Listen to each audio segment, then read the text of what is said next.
one point, they seemed unstoppable.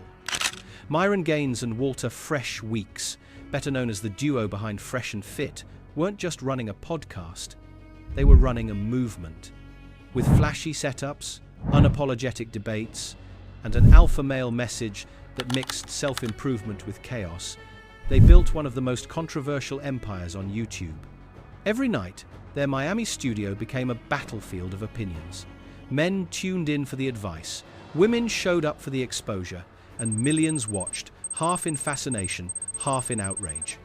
They sold a dream, one where discipline, money, and masculinity were the keys to power. For a while, that dream worked. Views skyrocketed, clips went viral.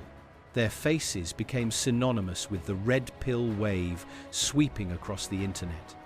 They weren't just podcast hosts, they were symbols of a new, raw, unapologetic form of online masculinity. But what happens when the so-called alphas can't live up to their own rules? Before we break that down, make sure to hit the subscribe button, because what you're about to hear isn't just the story of a YouTube downfall. It's a pattern, one we've seen repeat itself again and again across the internet. So, let's rewind to where it all started. Long before Myron was shouting into a microphone, he was working quietly as a federal agent for Homeland Security. Smart, methodical, and sharply disciplined, Myron built his public persona around that background. To his followers, he was the man who'd seen the system from the inside, someone who knew what real discipline and control looked like. He turned that image into a message. Men needed to get their lives together, get fit, earn money, control emotions, be high value. Then came Fresh, the perfect contrast. Where Myron was serious and methodical, Fresh was playful and flashy. Expensive watches, designer clothes, and stories about rubbing shoulders with celebrities in Miami nightclubs. He represented the lifestyle many young men dreamed of. Together, they created a formula that just worked. Myron brought the strategy, Fresh brought the spectacle. When Fresh and Fit launched in 2020, the timing couldn't have been more perfect. The internet was in the middle of a cultural shift. Andrew Tate was rising. Kevin Samuels was dominating conversations about dating and gender. The so-called manosphere, a loose network of creators preaching self-improvement and male empowerment, was exploding. Millions of young men felt frustrated, overlooked, and confused about modern relationships. Fresh and Fit gave them something to hold on to, confidence wrapped in chaos. Their studio in downtown Miami quickly became an online arena. Women from Instagram and OnlyFans were invited to sit across from the hosts, while debates over dating, gender roles, and modern women erupted into shouting matches. Some called it entertainment, others called it exploitation. Either way, it worked. Every clip that went viral brought in more subscribers. By 2022, their channel was pulling in millions of views per month. Super chats were flooding in. They were making hundreds of thousands from Patreon, sponsors, and live appearances. But the higher the rise, the harder the fall. With fame came criticism, and a lot of it. Commentators accused them of being hypocrites, preaching discipline and integrity while behaving very differently off-camera. Myron's DMs allegedly leaked, showing him offering women podcast appearances in exchange for dates.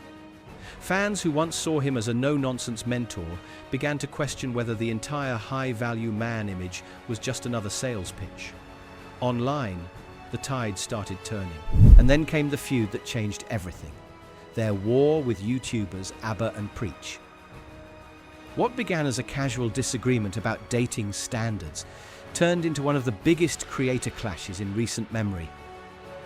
Fresh and Fit insulted Abba and Preach's looks, mocked their audience, and even made subtle threats.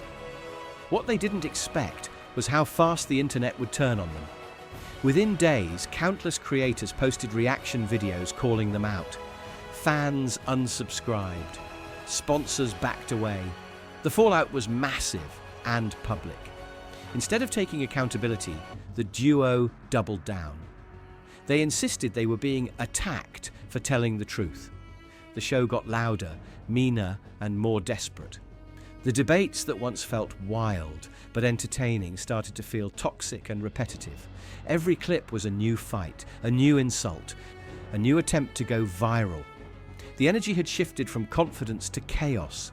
At the same time, cracks were forming in the wider red pill community. When Andrew Tate, one of their biggest inspirations and allies, was arrested, it sent shockwaves through the entire movement. Suddenly, the dominant voices of the manosphere were either banned, arrested, or silenced. Without Tate's global influence, the ecosystem fractured.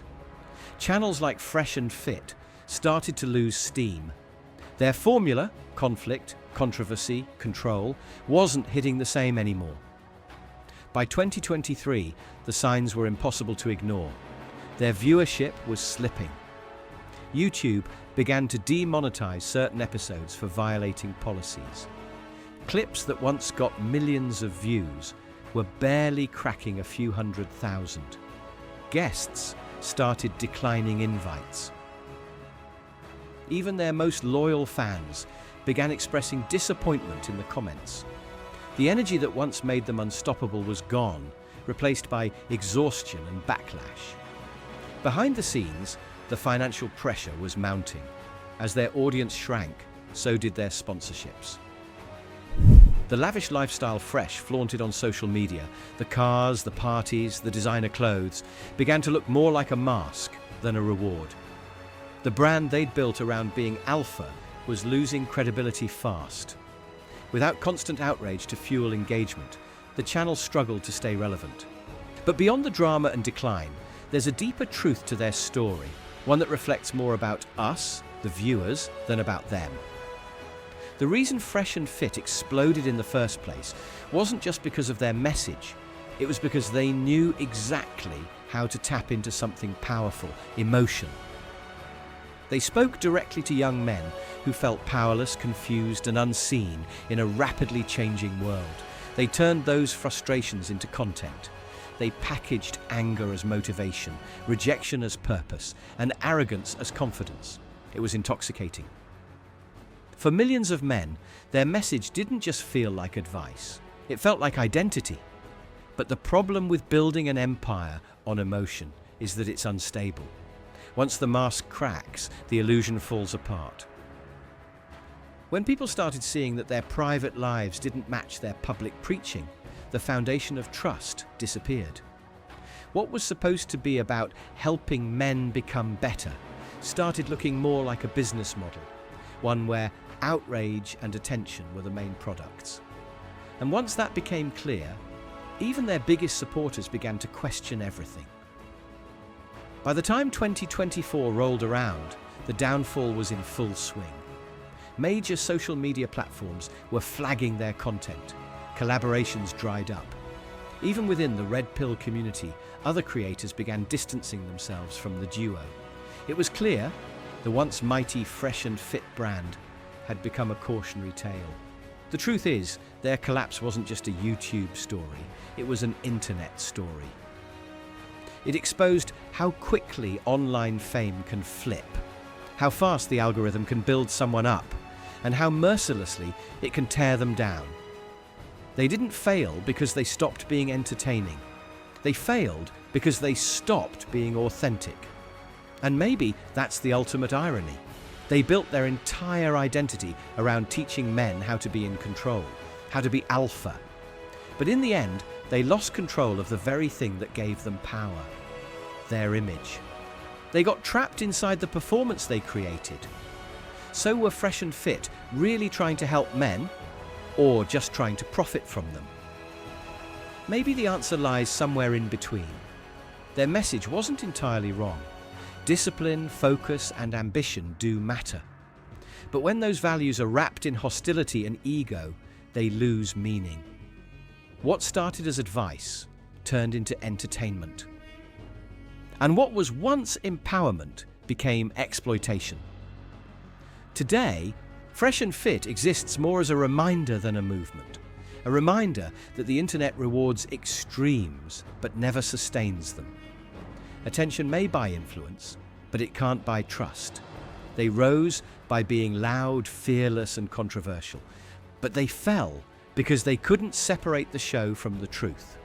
In the end, their empire didn't collapse because the algorithm changed. It collapsed because they did. Thanks for watching. If you want more deep dives into the rise and fall of internet empires and the people behind them, don't forget to hit that subscribe button. Next time, we're uncovering another story of power, fame, and illusion. And what really happens when the spotlight fades.